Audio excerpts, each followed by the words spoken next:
ख्वाब की रोशनी न होती अगर, किस तरह काफ़िला दिल चलता, किस तरह मामला दिल चलता। अस्सलाम वालेकुम नाजरीन, programme community services with Mahmood Marfani के साथ फ़रा इकबाल एक बार फिर आपके साथ। सबसे पहले आपको खुशामदीद प्रोग्राम में और आपकी खैरियत दरियाफ़्त करती हूँ। उम्मीद है आप लोग ठीक ठाक होंगे बिल्कुल, और इस कोरोना वायरस पेंडेमिक के दौर में अपना ख्याल रख रहे होंगे और इससे बचे हुए होंगे, और दुआ भी करती हूँ कि आप लोग इससे बचे रहें।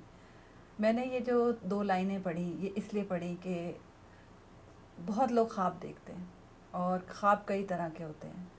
उनमें से कुछ लोग ऐसे भी हैं जो भलाई का ख्वाब देखते हैं, जो इंसानों की बेहतरी का ख्वाब देखते हैं, और अगर वो लोग इस दुनिया में नहीं होते तो बहुत सारे ऐसे लोग जिनको उनकी ज़रूरत है वो बेचारे क्या करते, कहाँ जाते। तो इसलिए उन ख्वाब देखने वालों का भी होना बहुत ज़रूरी है।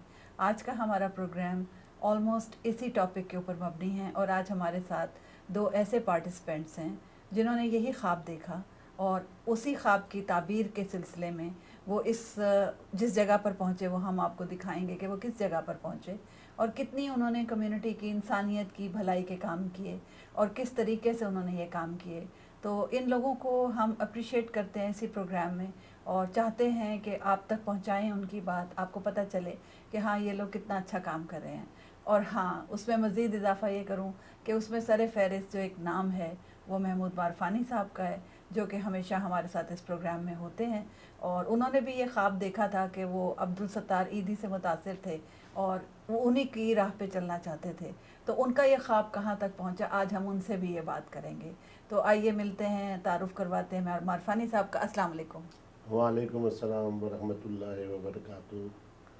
बिस्मिल्लाहिर्रहमानिर्रहीम। अल्हम्दुलिल्लाहि रब्बिल आलमीन, अर्रहमानिर्रहीम, मालिकि यौमिद्दीन, इय्याका नअबुदु व इय्याका नस्तईन, इहदिनस सिरातल मुस्तक़ीम, सिरातल लज़ीना अनअमता अलैहिम गैरिल मग़दूबि अलैहिम वलद्दालिन। अस्सलाम वालेकुम नाज़रीन, बहुत शुक्रिया फ़रा आपका और TV1 का कि आप लोगों ने ये बेड़ा उठाया है माशाल्लाह कम्युनिटी सर्विस का, और मुझे भी इसमें शामिल किया है। अल्लाह ताला आपको इसका अजर दे। मैं कम्युनिटी से बार बार दरख्वास्त करता हूँ कि आप हमारे साथ ज्वाइन हो। ये एक आपका आउटरीच के लिए, जो लोग मदद प्रोवाइड करते हैं लोगों को, उनके लिए आउटरीच के लिए भी एक बेहतरीन जगह है, क्योंकि आप सब हमारे साथ मिलेंगे तो हम जुड़ के एक बड़ी ताकत बनते हैं। और माशाल्लाह ये प्रोग्राम से इस वक्त सारी दुनिया में लोगों को कुछ न कुछ मदद मिल रही है। हम ये क्लेम नहीं कर सकते कि हम सबकी मदद कर रहे हैं, लेकिन अल्लाह का करम है, हमें सारी दुनिया से कॉल आती है और लोग हमसे कनेक्ट हो रहे हैं, और हम अपनी जानिब से जो हमारी एबिलिटी है उसके मुताबिक उनकी मदद करते हैं। न सिवाय ह्यूस्टन में, पूरे अमेरिका से माशाल्लाह कॉल आती है, बल्कि दुनिया से कई लोगों के पेरेंट्स बाहर हैं, कई लोगों के बच्चे बाहर हैं अमेरिका से, तो उनको भी मालूमात की ज़रूरत होती है। तो माशाल्लाह ये दायरा बढ़ता जा रहा है। हमने इस सिलसिले में अपनी एक वेबसाइट बनाई है, उसका नाम है www.helps4needy.com। ये वेबसाइट पे इंशाल्लाह आपको बहुत ज़्यादा मालूमात और हेल्प रिसोर्सेज मिलेंगी। मेरा फ़ोन नंबर है 8326601848। हमारी पूरी टीम माशाल्लाह हमदम जो है इस काम में मसरूफ़ है। फ़रा इकबाल भी माशाल्लाह हमारे प्रोग्राम में सर फहरिस्त हैं, और ये भी हमारे वुमेन एम्पावरमेंट को बहुत ज़्यादा हैंडल कर रही है। इंशाल्लाह आपकी दुआओं के साथ हम आगे बढ़ेंगे। जी फ़रा। इंशाल्लाह जी। मैंने आज शुरू में जो बात की कि ख्वाब देखने वाले लोग होते हैं, मुख्तलिफ़ ख्वाब होते हैं लोगों के। कोई कम्युनिटी की बेहतरी का ख्वाब देखता है, उन्हीं में एक सर फहरिस्त आपका नाम भी है, और हमारे 2 गेस्ट आज के जो हैं वो भी बहुत ज़बरदस्त किस्म की कम्युनिटी सर्विस में सर फहरिस्त हैं वो लोग भी। और सब अपने अपने हिसाब से अपना अपना ख्वाब देखते हैं, अपनी अपनी अपनी अपनी कम्युनिटी के हिसाब से, अपने परसेप्शन के हिसाब से।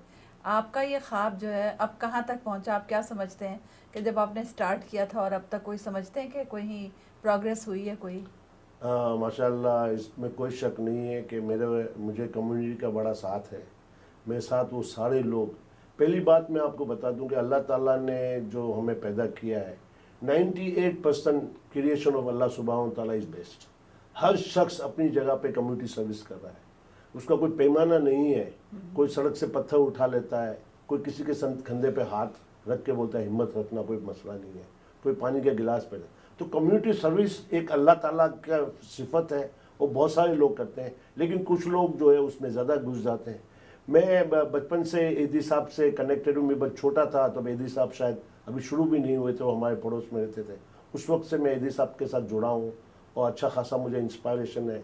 लेकिन कहाँ एदी साहब और कहाँ मैं तो उनके कदमों की खाक तक भी नहीं पहुँच सका, लेकिन उनका इंस्पायरेशन मुझे रात दिन ये हिम्मत देता है, इनर्जाइज करता है कि उन्होंने न मज़हब, न कलर, न नेशनलिटी, किसी बुनियाद को सामने रखते हुए सब इंसानियत की खिदमत को अपना शेवा बनाया। और मैं भी इसी तरह चलता हूँ। ना हम जजमेंट करते हैं कि आप गरीब हैं, अमीर हैं, आप सही अच्छे हैं या बुरे, इससे हमें कोई ताल्लुक नहीं। अगर आपको मदद की ज़रूरत है, आप हमसे रब्ता करते हैं। हम एक ब्रिज हैं, यानी हमने वो वसाइलों को एक जगह रिकॉर्ड भी कर लिया, उनसे कनेक्शन पैदा कर दिया, यानी हमने रिसोर्सेज के साथ कनेक्ट कर दिया है। यानी जो ज़रूरतमंद है उनको ज़रूरत पूरी करने वालों तक पहुंचाना हमारा बेसिक काम है, और उसमें सारी सहूलतों के साथ हम जाते हैं। ये नहीं कि हमने सिर्फ रास्ता बताया, ज़रूरत होती है तो हम साथ भी जाते हैं, लेकिन काम उसी को करना पड़ता है जिसको ज़रूरत है। लेकिन हम माशाल्लाह इसमें अच्छा खासा तरक्की हुई है। इसमें सरफैसे TV1 है, इन्होंने ये बहुत बड़ा इकदाम किया जिसकी वजह से बहुत मदद मिली है, और कम्युनिटी भी इससे खुश है, अल्लाह का करम है, और बहुत सारे लोग आहिस्ता आहिस्ता शरीक हो रहे हैं। तो मैं ये यहाँ पे आपने मेंशन किया, अच्छा किया कि अब मैं नेक्स्ट टाइम हमेशा प्रोग्राम स्टार्ट करूँगी तो मैं दुनिया भर के जो नाजरीन हैं उनको खुशामदीद कहूँगी, क्योंकि ये वाकई एक फ़ैक्ट है कि सोशल मीडिया पे भी क्योंकि साइमल्टेनियसली हम जा रहे होते हैं तो हमें दुनिया भर में देखा जा रहा है इस वक्त, और ये प्रोग्राम देखा जा रहा है। दूसरी बात ये कि मैं आपसे ये भी कहना चाहूँगी कि आपने कहा कि वो बहुत बड़े आदमी थे सतारिदी साहब और आप यहाँ पर हैं, लेकिन आप ये देखें कि वो जहाँ पर थे वहाँ पे वसाइल ज़्यादा थे, आप जहाँ पर हैं वहाँ वसाइल इतने ज़्यादा नहीं हैं।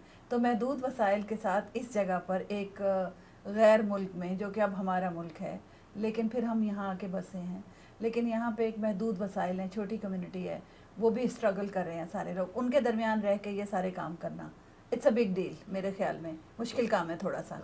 जज़ाकल्लाह।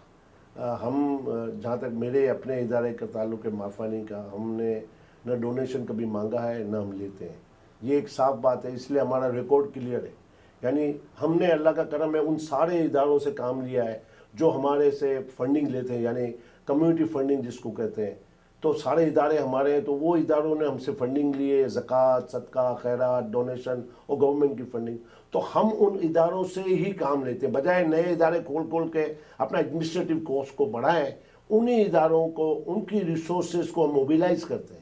तो हम उन सारे इदारों से काम लेते हैं, ज़कात देने वाले इदारे, hospital, clinics, women shelters, women के दूसरे केसेस हैं, तो सारे इदारे जिनके पीछे हम लगे रहते हैं। और अल्लाह का करम है, यही जो रिसोर्सेज, जो लिमिटेड रिसोर्सेज हैं, हम उनको यकजा करके उनको मोबिलाइज करते हैं ताकि उनका ज़्यादा से ज़्यादा फ़ायदा हो। इसमें कम्युनिटी और इदारे अच्छा खासा साथ दे रहे हैं, मैं उन सबका शुक्रगुजार हूँ। कमी बेशी तो होती है, लेकिन जो जज्बे के साथ ये इदारे काम कर रहे हैं, कतरा कतरा करके दरिया बनता है। तो अल्लाह का करम है, कम्युनिटी साथ चल रही है।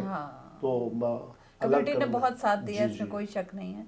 और मैं भी कुछ ऐसे लोगों को जानती हूँ जिनका मैं नाम नहीं ले सकती, लेकिन मैं उनको भी रिकग्नाइज़ करना चाहती हूँ कि बहुत कम मैंने ऐसे लोग देखे हैं जो बिल्कुल अपना नाम नहीं देना चाहते, अपनी शोहरत नहीं करना चाहते, लेकिन वो चाहते हैं कि हेल्प करें, और वो purely for the sake of help कर रहे होते हैं लोगों की। तो मैं इस प्रोग्राम के ज़रिए उनको भी अप्रिशिएट करती हूँ और चाहती हूँ कि वो लोगों को पता चले और लोगों को कि ऐसे भी लोग बाकी हैं अभी। Really something nice. देखिए, हुकूकुल्लाह एक चीज़ है जिसमें हम अल्लाह ताला के हुकूम अदा करते हैं। नमाज है, रोज़ा है, ज़कात है, हज है और अल्लाह पे ईमान, ये तो बुनियाद है। लेकिन हुकूकुल इबाद जो अल्लाह ताला ने हम पे ना फरमाया है, तो हुकूकुल इबाद का ताल्लुक जो है इंसान का इंसान से। तो हर शख्स एक जगह पे एक कम्युनिटी सर्विसेज का मंबा बनना है, और हर एक ने दूसरी की मदद करना है, और हम सब उसका हिस्सा है। हम सारे लोगों की मदद नहीं कर सकते, लेकिन जब हम साथ मिलते हैं एक दूसरे के साथ, तो सारे लोगों को मालूमात होती है। कम से कम आपके पास मालूमात है, जो कि आपको मेरी वेबसाइट पे मिलेंगी helpsforneedy.com पे। तो इंशाल्लाह आप खुद मुझसे ज़्यादा काम करेंगे। मालूमात दूसरों तक पहुँचाना, किसी को रास्ता सही बताना, यही इबादत है और यही हुकूकुल इबादत है। मैंने पहले भी दरख्वास्त की थी कि सारी मस्जिदें जो हमारी हैं वो मस्जिदें हमारे नबी करीम सल्लल्लाहु अलैहि वसल्लम 1400 साल पहले किस लिए इस्तेमाल करते? सारी दुनिया की सियासत, माल गनीमत का इस्तेमाल, गरीबों की तीमारदारी, उनकी मदद, जो मुसाफिर होते थे उनकी मदद वो ठहरते थे। तो मस्जिदों को अगर हम इस्तेमाल करते तो हमारे पास तो सारी दुनिया में कम्युनिटी सेंटर भरे पड़े, वॉलंटियर, हर आदमी काम करना चाहता है। सब हम उनको अपना माइंड सेट चेंज करें और सब नबी करीम सल्लल्लाहु अलैहि वसल्लम के रास्ते पे आ जाते हैं, तो मेरा ख्याल है कि मसले का हल मौजूद है। हम करना चाहते हैं नहीं चाहते, ये सवाल पूरी कम्युनिटी से, उन इदारों से है जो ये इदारे चला रहे हैं, तो वो इसको इस्तेमाल करें। नमाजों के लिए इस्तेमाल सिर्फ नहीं, नमाजें इबादत गाह है, लेकिन कम्युनिटी सर्विस सेंटर है वो, जहाँ आप उसका इस्तेमाल कर सकते हैं। अगर सारी दुनिया में मस्जिद को इस काम के लिए इस्तेमाल किया जाए तो मेरा ख्याल है हमारे मसाइल बहुत कम हो जाएंगे, ख़त्म तो कभी नहीं होंगे, इसलिए तो हम दुनिया में आए। राइट।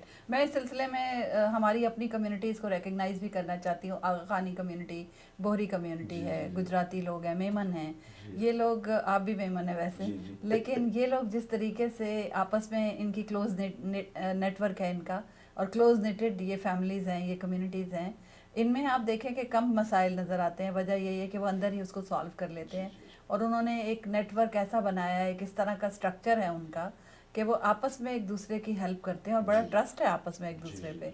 तो समहाउ मेरी ख्वाहिश है कि ये ब्रॉडर स्पेक्ट्रम में इसको फैलाया जाए, उनको फॉलो किया जाए, कॉपी किया जाए उनको।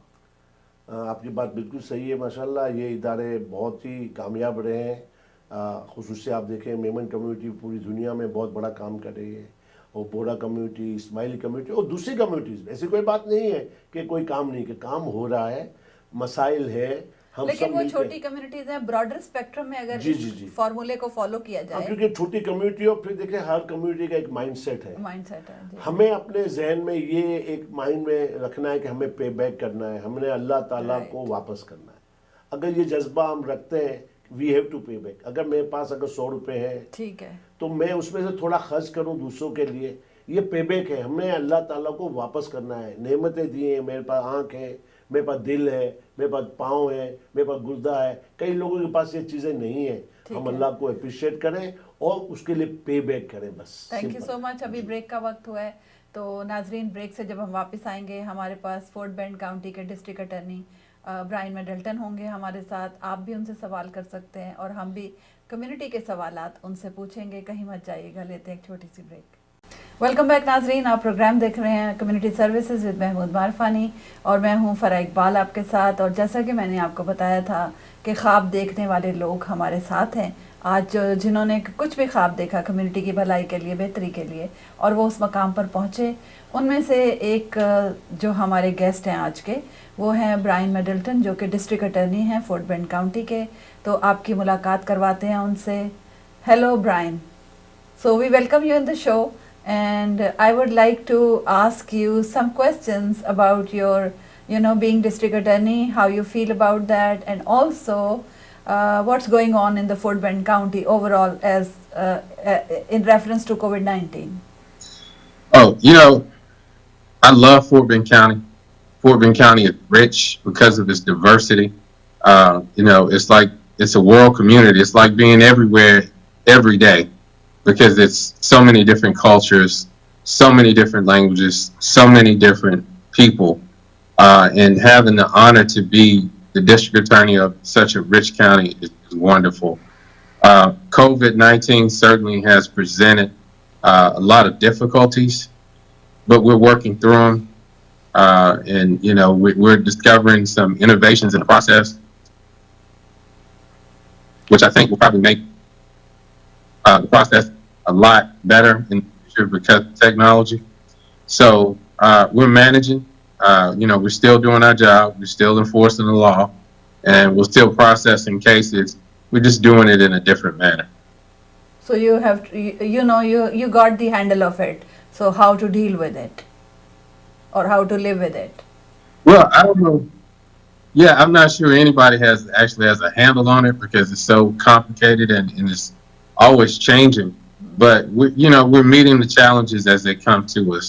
We're having to do a lot of things virtually, which is mean a lot of technological changes within the office. We have a lot of people who are reporting in remotely for court. We have employees who are working remotely. So it's just a different manner of doing the same job using technology and, trying to accommodate people and maintain social distancing so we can prevent the spread of the virus. I have another question which is very, very important in the community, and that is in terms of elections. People are really scared because of this, the kind of situation we have and the kind of threat it presents. So what do you say? Do you see any threat during the election or after the election for Muslim community? Well, all we know right now, there are threats, and we are preparing, we're building up a task force to deal with it, should it arise. The people who are threatening to corrupt the elections, Yeah. We'll be out in full force to ensure that any sort of misconduct will be met and will be controlled by law enforcement. So You will be people should feel confident voting in Fort Bend County because we will have. So you will be preparing before time for Because we will that? be out in full force sure that people are safe. Oh, okay. Oh yeah, Yeah. we have been preparing for a couple of weeks now, getting ready, making sure that we have all the resources available to deal with any problems that may arise. I see. So everybody knows about that. It's not that people should be scared for any reason.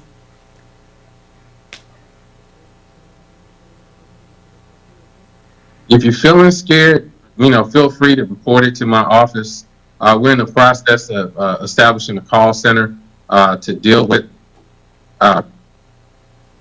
community complaints. But we will be out. We'll be monitoring social media.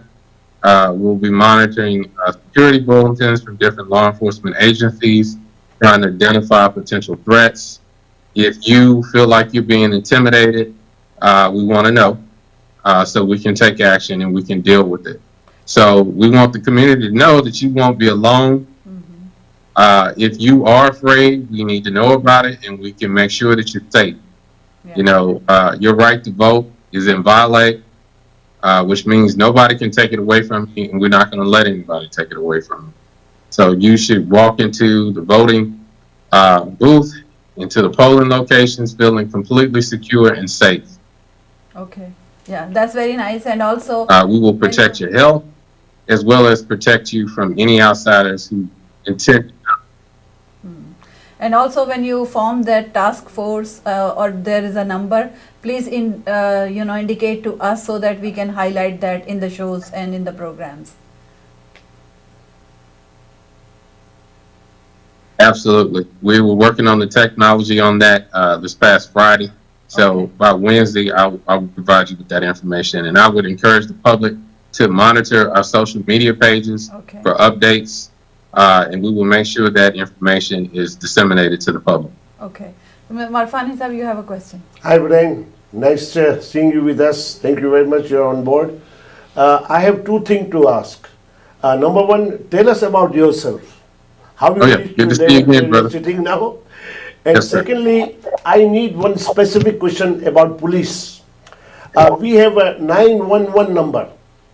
And 911 number, when we call it, there is a crime and accident reporting and crisis management. I want you to explain community about these two because crisis management subject is not very much known to the community that this is very special services provided by the police and especially Fort Bend County. I think this is something you should inform the community. Okay. Well, first of all, I am the district attorney for Fort Bend County, which means I am the chief executive law enforcement officer for Fort Bend County. All criminal cases have to be processed through my office. So anytime someone's arrested, then my office has to deal with it if it occurs in Fort Bend County. So in terms of when you are in need of service, which is when you're calling 911 seeking assistance, whether it's from police or from emergency medical services, there are different types of calls, as you indicated. I would encourage people if you're having a mental health concern with someone in your family or someone around you, that's what we call crisis intervention. So when you call 911, it's important that you request that a crisis intervention unit respond, a CIT unit respond. These sheriff's deputies are specifically trained. They have training to deal with persons who suffer from mental illness. So they're highly skilled. And we're expanding that program in Fort Bend County, but that's what you need to ask for. We've seen in the media how situations like that can escalate and end in death because of the volatility of the situation. So it's important that you state that when you call 911, is that the person is suffering from mental illness and that you want a CIT unit to respond. Okay.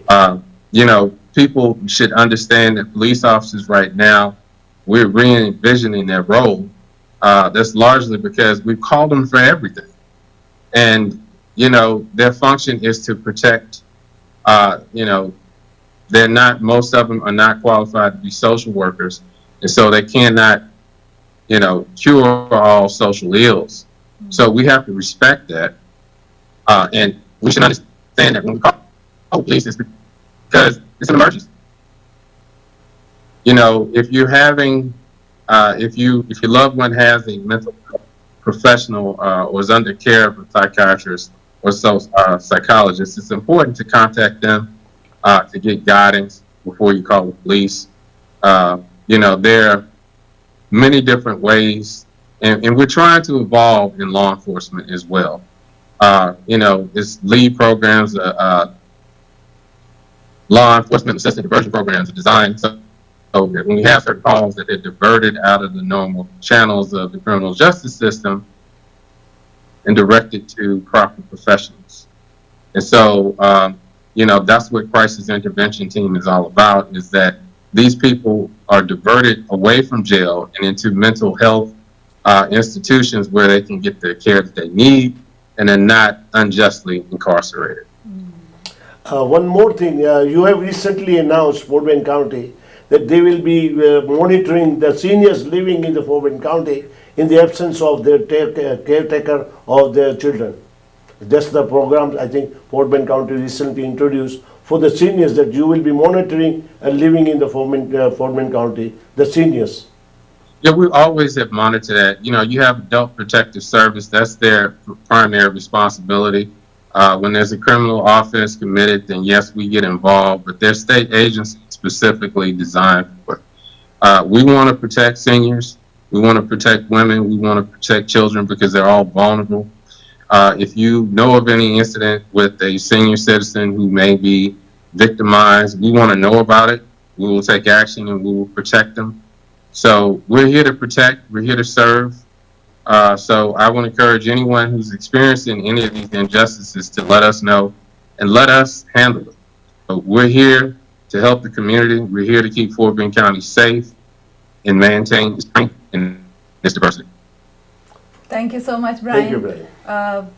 I would like to appreciate you and your efforts, and especially Fort Bend County's police and all the departments of related departments. Brian Middleton is one of the favorite district attorneys, especially mine. So thank you so much for participating in our show and giving us your precious time. Thank you, Brian. Thank you. Keep it up. You are part of our family, and we people have to understand Thank you. that Fort Bend County Police is our family. They are protecting us. They are taking care of us. Thank you very much. Keep it up, sir. इसके साथ ही नाजरीन, And I just got to say one last thing. Remember to vote. This is an important election. Thank you. Thank you. Thank you so much, thank you. इसके साथ ही नाजरीन, ये segment ख़त्म हुआ। अगले सेगमेंट में हम आपकी मुलाकात एक और ऐसे ही हीरो से करवाएंगे जिसने कम्युनिटी के लिए बहुत काम किया। तो लेते हैं यहाँ पर एक छोटी सी ब्रेक। वेलकम बैक नाजरीन, आप प्रोग्राम देख रहे हैं कम्युनिटी सर्विसेज विद महमूद मारफानी और मैं हूँ फरा इकबाल।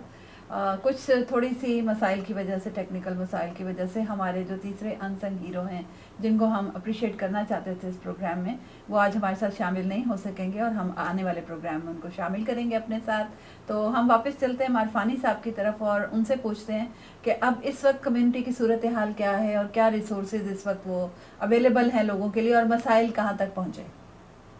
जी मारफानी साहब। जी अस्सलाम वालेकुम। देखिए, पहले तो हम थोड़ी सी बात कर लेते थे कि डाटा पे कुछ बात करते हैं कि आज क्या सूरत हाल है हमारी हैरिस काउंटी की। देखिए, रेशो बढ़ता जा रहा है, कम नहीं हो रहा है, तो उसके लिए एहतियाती तदाबीर का करना बहुत ही ज़रूरी है। सोशल डिस्टेंसिंग जो है वो बहुत ज़रूरी है, मास्क का लगाना, हाथ का धोना, क्योंकि परमिशन मिल गई है 75%, मस्जिदें माशाल्लाह खुलने लग गई हैं, रेस्टोरेंट खुल गए हैं और सोशलाइजेशन के प्रोग्राम हो रहे हैं, लेकिन एहतियात बहुत ज़रूरी है क्योंकि मौसम भी बदल रहा है। इस वक्त जो रिकॉर्ड के मुताबिक 1,47,147,000 हैरिस काउंटी में जो केसेस रजिस्टर हुए हैं, उसमें तकरीबन को 2624 के करीब जो डेथ हो चुकी हैं। टोटल जो टेक्सास में तकरीबन 8 लाख लोग जो है तकरीबन वो केसेस रजिस्टर हुए हैं और कुछ 16,440 के करीब डेथ हो चुकी है। तो आप देखिए, पिछला जो था वो 15,800 था, अब 16,000, तो रेशो बढ़ रहा है। इसी तरह जो यूएसए है, टोटल यूएसए में 7.4 मिलियन केसेस रजिस्टर हो चुके हैं और 2,09,000 डेथ हो चुकी है।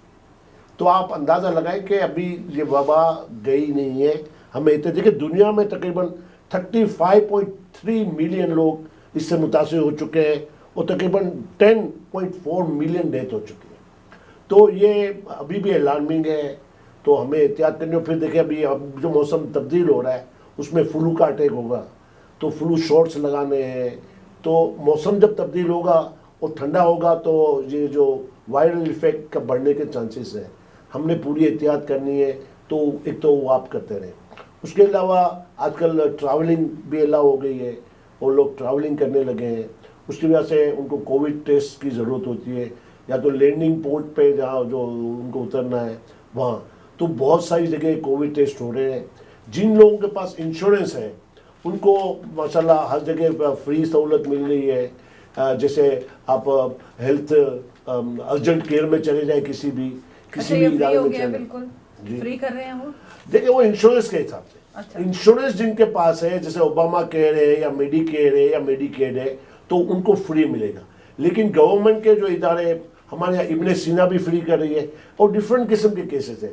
जो आप ट्रैवलिंग करते हैं तो आपको पीसीआर टेस्ट होता है, उसका रिजल्ट कम से कम 5 से 10 दिन लेता है। दूसरे जो टेस्टेड हैं वो आपको 30 मिनट्स में मिले, 30 मिनट्स में मिल जाते हैं। तो आपको अगर इस सिलसिले में लोकेशन की ज़रूरत हो, खुसूसी तौर पर मैं आपको बताऊं कि वॉलग्रीन का एक नंबर है मेरे पास, ख़ास तौर पर ह्यूस्टन के लिए। वॉलग्रीन को भी इजाज़त है, लेकिन हर वॉलग्रीन जो है फ्री टेस्ट नहीं करे। ये एक नंबर आप नोट कर लें, यहाँ से आपको मदद मिलेगी जो वॉलग्रीन के बारे में, और वॉलग्रीन की वेबसाइट पे भी आपको लोकेशन में वो फ्री कर रहे हैं। उनका टेलीफोन नंबर है 281-443-2591। मैं रिपीट कर रहा हूँ, 281-443-2591। ये जो है वॉलग्रीन का नंबर है।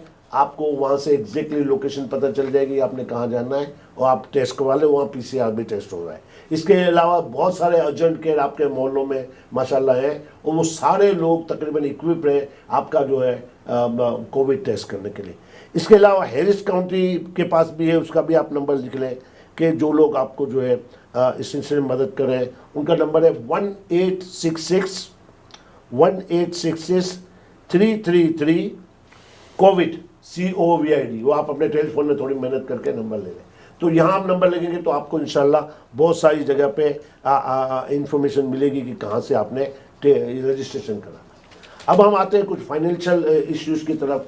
बहुत सारे लोगों को अभी तक पहला स्टिमुलस चेक जो तकरीबन मई में मिलना था, बहुत सारे लोगों को नहीं मिला है। तो अब 15 अक्टूबर तक इसको आप लोग दोबारा जाएं, irs.government माई पेमेंट पे जाएं। वहाँ अपने आप को, अगर आप नॉन फाइलर भी हैं तो आप रजिस्टर करवा लें, ताकि आजकल वो इस सिलसिले में काम कर रहे हैं, वो जवाब भी दे रहे हैं और उनकी वेबसाइट पे आप अपनी इन्फॉर्मेशन डालें। नॉन फाइलर का अगर बटन दबाएंगे तो आप वहाँ लिखेंगे आप टैक्स नहीं फाइल कर रहे हैं, तो आपके पास अगर सोशल सिक्योरिटी कार्ड है तो वो आपको इंशाल्लाह वो 1200 का चेक पर एडल्ट जो मिलना था वो जिन लोगों को नहीं मिला है वो 15 तारीख के बाद ये बंद हो जाएगा। उसके बाद इंशाल्लाह दूसरे चेक की भी बातचीत चल रही है। होपफुली इंशाल्लाह अक्टूबर महीने में वो चेक भी रवाना हो जाएंगे, इंशाल्लाह शुरू हो जाएंगे। अभी तक फाइनल कंफर्मेशन नहीं है लेकिन बिल्कुल प्रोसेस में है और आ जाएगा। लेकिन मैं जो बात आपसे बताना चाहता हूं कि आप अभी से रजिस्टर करा लें ताकि पहला चेक भी आपको मिल जाए और दूसरा चेक भी मिल जाए। ये आपको जो फेडरल गवर्नमेंट की तरफ से हेल्प मिलना है, ये एक तो ज़रूरी बात है। दूसरी बात है कि हैरिस काउंटी और फोर्ट बेंड काउंटी अभी भी रेंटल असिस्टेंस कर रही है और आप लोग अपनी लीजिंग ऑफिस में जाएं और उनसे कहें कि वो आपके बिहाफ पे कांटेक्ट करें और रजिस्ट्रेशन करवा लें। जिन लोगों को एक दफ़ा हैरिस काउंटी की या फोर्ट बेंड काउंटी की रेंटल हेल्प मिल चुके हैं, मॉर्गेज हेल्प भी मिल सकती है, तो आप लोग वहाँ जाएं, उनसे रजिस्टर करवाएं। अगर आपका पहले नहीं मिला है तो अभी भी लिमिटेड फंड है, इंशाल्लाह आपको चेक मिलेगा। एक सवाल है कम्युनिटी का कि ये जो रेंटल असिस्टेंट या मॉर्गेज असिस्टेंस है, क्या ये वापस करने पड़ेंगे पैसे उन्हें? नहीं, ये तो गवर्नमेंट की तरफ से हेल्प है। अच्छा। ये कभी भी वापस नहीं करना है और ये गवर्नमेंट की तरफ से हेल्प है। उसमें स्टेटस की भी कोई पाबंदी है। बहुत सारे लोग जो है बाहर से ट्रैवलिंग करके हम फंस गए और वो उन्होंने रेंटल मांगा है तो उनको भी रेंटल चेक मिले हैं, मगर एक ही दफ़ा वो मदद मिल रही है और वो आप हासिल कर सकते हैं। इसके अलावा अगर आपके पास एविक्शन नोटिस है या आपके पास डिस्कनेक्शन नोटिस है तो आप उन लोगों से रिक्वेस्ट करें, उन इदारों को फ़ोन करके, और वो आपको जो है एक्सटेंड कर देंगे। एविक्शन नोटिस अगर आ चुकी हो, कोई मसला है, तो मेरी वेबसाइट पे सारी इंफॉर्मेशन है।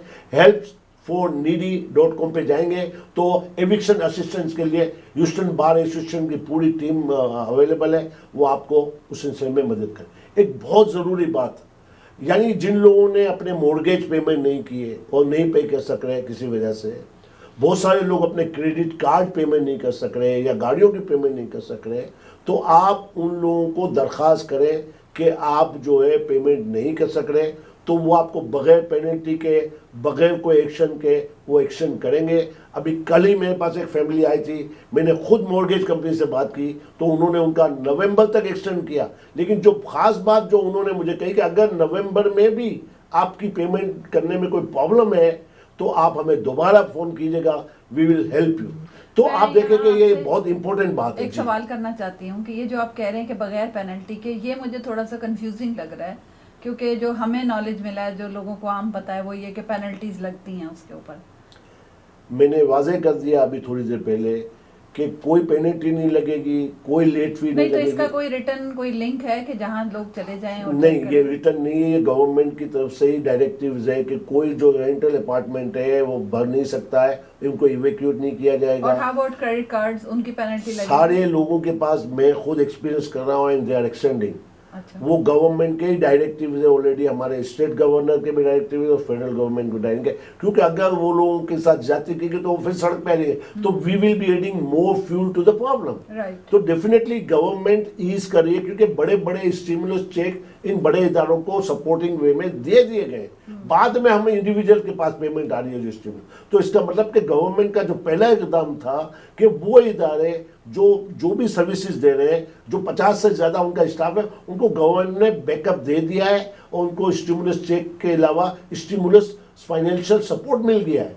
तो इंशाल्लाह ताला नहीं होगा, आपको जो प्रोसेस करना है कि आप उन इदारों से बोल, बल्कि मैं प्रैक्टिकली कर चुका हूँ, एक केस नहीं कोई 3-4 केस अभी पिछले हफ्ते किए। मैंने मॉर्गेज कंपनी से बात की है, मैंने क्रेडिट कंपनी से बात की है, and they were very nice, they are very polite, they understand the problem. तो प्लीज़ आप एक्शन लें, आपकी जिम्मेवारी ख़त्म नहीं हुई, आपको पेमेंट करना है, payment you have to make it. लेकिन वो डिले करेंगे ना, आपको फीस चार्ज करेंगे ना, खुदा न खास्ता आपको कोई और एक्शन लेंगे। एक और सवाल मैं लोगों की तरफ से आपसे पूछती हूँ कि वो जब 3 महीने हो जाएंगे तो क्या उनको वो 3 महीने बाद इकट्ठा सारा पे करना पड़ेगा या उसमें भी कोई रियायत है?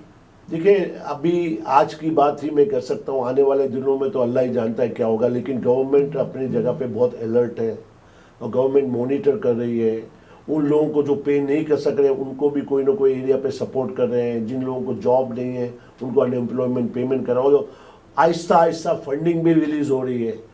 तो मैं आज की बात कर सकता हूँ, आने वाले दिनों में डेफिनेटली you एक cannot हुकूमत की say. जिम्मेवारी है और हुकूमत मॉनिटर कर रही है, सारा डेमोग्राफी उनके पास है, सारा डाटा उनके पास है, तो वो अपने तौर पे फैसले करे। हर एक के पास लिमिटेशन है। आपको 3 वक्त का खाना कोई गारंटी नहीं करेगा। अल्लाह ने चाहा तो आप 1 वक्त के खाने में भी 3 वक्त से मैं भी खाता हूँ, गुजारा करें प्लीज। ठीक है, तो अब ये बताइए कि इसके अलावा फाइनेंशियल, तो मेरा ख्याल है कि अब तो ये एक मसला शुरू हुआ, फिर हल हुआ थोड़ा सा, अब वो आगे चलने वाली बात है मसले की। तो जॉब्स के बारे में क्या कहेंगे? आपके कोई जॉब्स अवेलेबल हुई हैं मजीद?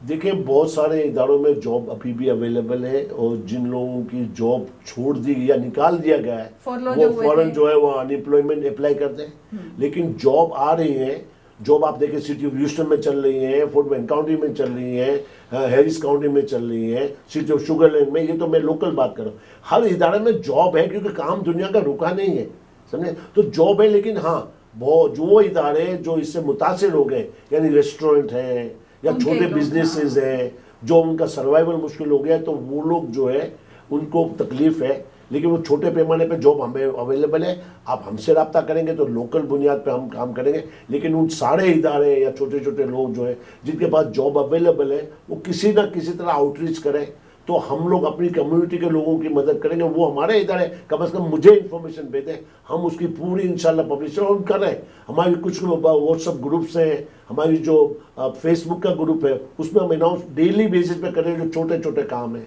यानी आप गैस स्टेशन है, सेलफोन स्टोर्स हैं, रेस्टोरेंट्स हैं, किसी छोटे मोटे क्लरिकल जॉब है, मेडिकल क्लिनिक्स के लिए जॉब है, तो जॉब्स अवेलेबल है। हमारी वेबसाइट पे पूरा एक सेक्शन है, healthforneedy.com पे आप जाएंगे तो जॉब का पूरा सेक्शन है। उसमें बहुत सारे इदारों की डायरेक्ट लिंक है, जैसे वॉलमार्ट है, कोस्को है, सीएल है, डायरेक्ट पोस्ट ऑफिस है, टारगेट है, इन सारे लोगों की उस पर लिंक है। आप उस पर जाके अप्लाई करें। लाखों लोग अप्लाई कर रहे हैं, तो ये नहीं है कि आपको फौरन हो। मैं लोगों से दरख्वास्त करता हूँ कि रोजाना 300 रेज्यूमे जमा कराएं, कट एंड पेस्ट करें और सारे इदारों में अप्लाई करें, क्योंकि लाखों लोग अप्लाई कर रहे हैं। आप सोचे कि आपने एक जगह अप्लाई कर लिया और फिर फोन पे फोन करेंगे, नहीं, job is not easily available even in the normal circumstances. फिर जो जॉब देने वाले जो देते हैं तो they need the perfect people to do the job. तो आप अपने आप को ट्रेन भी करें। आज फारिग वक्त में आपको फ्री एजुकेशन अवेलेबल है जो मेरी वेबसाइट पे है। आप घर में बैठ के ESL कर लें, आप कंप्यूटर क्लासेस कर लें, आप ट्यूटरिंग कर लें, या कोई स्पेशल सब्जेक्ट आपको मिलता है जैसे नर्सिंग का कोर्स है, ब्यूटिशियन का कोर्स है, हेल्थ केयर का कोर्स है, आप ड्राइविंग सीख लें। आप जितना अपने आप को वैल्यूएबल बनाएंगे तो इंशाल्लाह जॉब मिलेगी। ये वक्त टेम्परेरी आया है और चला जाएगा इंशाल्लाह।